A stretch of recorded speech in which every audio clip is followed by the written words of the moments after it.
नमस्कार दोस्तों, भगवान भोलेनाथ की कृपा आप सभी पर सदा यूं ही बनी रहे। दोस्तों, प्रदोष व्रत का शुक्रवार के दिन पड़ने के कारण आज के प्रदोष व्रत को शुक्र प्रदोष व्रत कहा जाएगा। हिंदू धर्म शास्त्र के अनुसार प्रदोष व्रत का बहुत ही खास महत्व होता है। इस दिन भगवान भोलेनाथ के साथ साथ माता पार्वती की भी पूजा की जाती है। भक्तजन माता पार्वती और भोलेनाथ की पूजा करके उनसे मनोवांछित वर की प्राप्ति करते हैं। भगवान भोलेनाथ और माता पार्वती की पूजा विधि से और मन से करने से भगवान अपने भक्तों पर हमेशा अपना आशीर्वाद बनाए रखते हैं, अपनी कृपा बनाए रखते हैं। दोस्तों, जैसा कि हम सभी को पता है, प्रदोष व्रत भगवान शंकर को समर्पित होता है।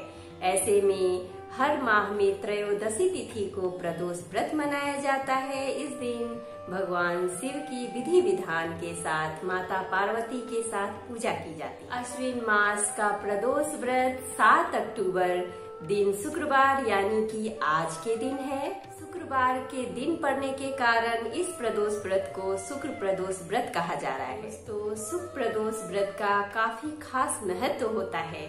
इस कारण से इस व्रत को हमें अवश्य करना चाहिए मनोवांछित फल की प्राप्ति के लिए और अपने अनुसार, अपने इच्छा अनुसार पति और लंबी उम्र की कामना के लिए इस व्रत को अवश्य करना चाहिए। दोस्तों, प्रदोष व्रत के दिन शाम के समय भगवान भोलेनाथ के साथ साथ माता पार्वती की भी पूजा विधि विधान के साथ की जाती है। ऐसे में दोस्तों, प्रदोष व्रत का खास महत्व बताते हुए आज के वीडियो में हम प्रदोष व्रत कथा के साथ साथ प्रदोष व्रत की पूजा विधि भी लेके आए हैं, साथ ही साथ इसका महत्व भी जानेंगे।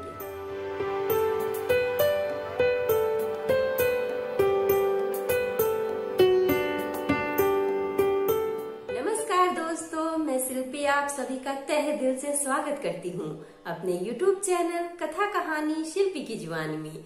दोस्तों, इस चैनल के माध्यम से मैं आप सभी को हर तरह की कथा और कहानी सुनाऊंगी। अगर आपको मेरी तरह कथा और कहानी सुनना पसंद है तो प्लीज हमारे चैनल कथा कहानी शिल्पी की जुबानी को सब्सक्राइब कर लीजिए। और हाँ दोस्तों, अगर आपकी भी कोई कथा है, कोई कहानी है तो हमें कमेंट बॉक्स में कमेंट करके जरूर बताइएगा। तो चलिए दोस्तों, बैठे बैठे क्या करें, करना है कुछ काम। सुनते हैं आज की प्रदोष व्रत कथा लेके भगवान भोलेनाथ का नाम। प्रदोष व्रत की पूजा विधि। शुक्र प्रदोष व्रत करने के लिए त्रयोदशी के दिन सूर्योदय से पहले उठ जाएं। स्नान करने के बाद साफ हल्के सफेद या गुलाबी कपड़े पहने और शुक्र प्रदोष व्रत का संकल्प ले। उसके बाद बेलपत्र, अक्षत, दीप, धूप, गंगा जल इत्यादि चीज़ों से भगवान शिव की पूजा करें। इस व्रत में भोजन ग्रहण नहीं किया जाता है, इसीलिए निराहार रहें और केवल जल का सेवन करें। पूरे दिन का उपवास रखने के बाद सूर्यास्त से थोड़ी देर पहले दोबारा से स्नान कर लें। शाम के समय प्रदोष काल में उत्तर पूर्व दिशा में मुंह करके कुशा के आसन पर बैठ जाएं। उसके बाद भगवान शिव को जल से स्नान कराकर रोली, मोली, चावल, धूप दीप से पूजा करें। भगवान शिव को चावल की खीर और फल अर्पण करें। आखिरी में ओम नमः शिवाय मंत्र का 108 बार जाप करें और भोलेनाथ के सामने हाथ जोड़ें। इस तरह से भोलेनाथ की पूजा करने से भोलेनाथ अपने भक्तों पर प्रसन्न होते हैं और उन्हें मनोवांछित फल की प्राप्ति करवाते हैं। तो चलिए दोस्तों, अब हम शुक्र प्रदोष व्रत की कथा सुनते हैं, साथ ही साथ उसका महत्व जानते हैं। ऐसा माना जाता है कि शुक्र प्रदोष व्रत करने से व्यक्ति के जीवन में सुख, समृद्धि और सौभाग्य का वरदान मिलता है। भगवान भोलेनाथ अपने सारे भक्तों को वरदान देते हैं और उनके जीवन में सुख और समृद्धि का वास होता है। हर माह आने वाला प्रदोष व्रत भगवान शिव की कृपा पाने का सबसे बड़ा दिन होता है। शुक्रवार को पड़ने वाले व्रत को शुक्र प्रदोष व्रत कहते हैं। इस दिन किए जाने वाले प्रदोष व्रत से सुख समृद्धि और सौभाग्य का वरदान मिलता है। प्रदोष व्रत की पूजा शाम के समय प्रदोष काल में की जाती है। यह प्रदोष सूर्यास्त से लगभग 1 घंटा पहले का समय होता है, जो प्रदोष काल कहलाता है। धार्मिक ग्रंथों के अनुसार प्रदोष व्रत करने से भगवान शिव शंकर की पूर्ण कृपा प्राप्त की जा सकती है। इससे जीवन में किसी प्रकार का अभाव नहीं रह जाता है। इतना ही नहीं, समस्त आर्थिक संकटों का समाधान करने के लिए प्रदोष व्रत अवश्य करना चाहिए। इस व्रत के प्रभाव से हर तरह के रोग दूर होकर बीमारियों पर होने वाले खर्च में कमी आती है। भगवान शिव को ज्ञान और मोक्ष का दाता माना जाता है। अतः अध्यात्म की राह पर चलने वालों को प्रदोष व्रत अवश्य करना चाहिए। अब आइए हम शुक्र प्रदोष व्रत की कथा सुनते हैं। एक नगर में 3 मित्र रहते थे, राजकुमार, ब्राह्मण कुमार और तीसरा धनिक पुत्र। राजकुमार और ब्राह्मण कुमार विवाहित थे। धनिक पुत्र का भी विवाह हो गया था, लेकिन गौना शेष था। एक दिन तीनों मित्र स्त्रियों की चर्चा कर रहे थे। ब्राह्मण कुमार ने स्त्रियों की प्रशंसा करते हुए कहा, नारीहीन घर भूतों का डेरा होता है।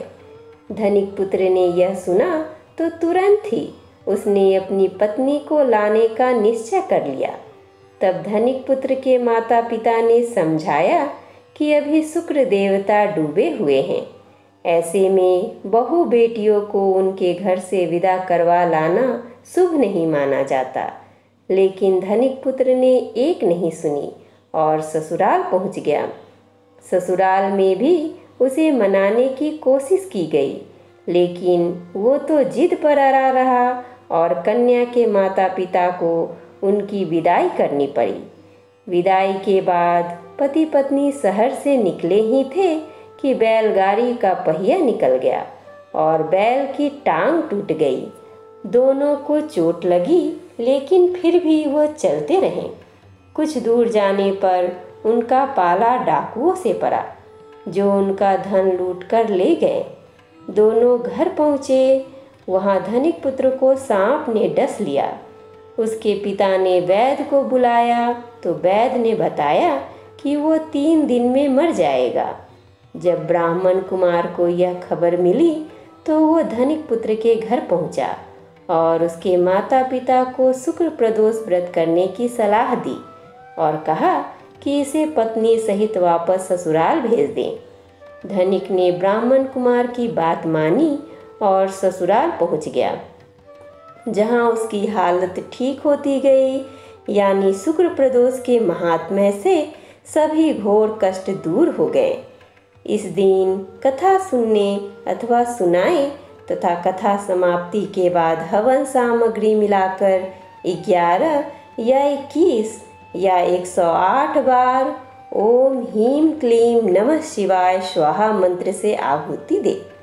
उसके बाद शिव जी की आरती तथा प्रसाद वितरित करें। उसके बाद भोजन करें। कहा जाता है कि शुक्रवार को प्रदोष व्रत सौभाग्य और दाम्पत्य जीवन में सुख समृद्धि भर देता है। यही कारण है कि आज के प्रदोष व्रत का काफ़ी खास महत्व माना जा रहा है। शुक्रवार के दिन पड़ने वाले इस प्रदोष व्रत से सुख और समृद्धि की प्राप्ति होती है।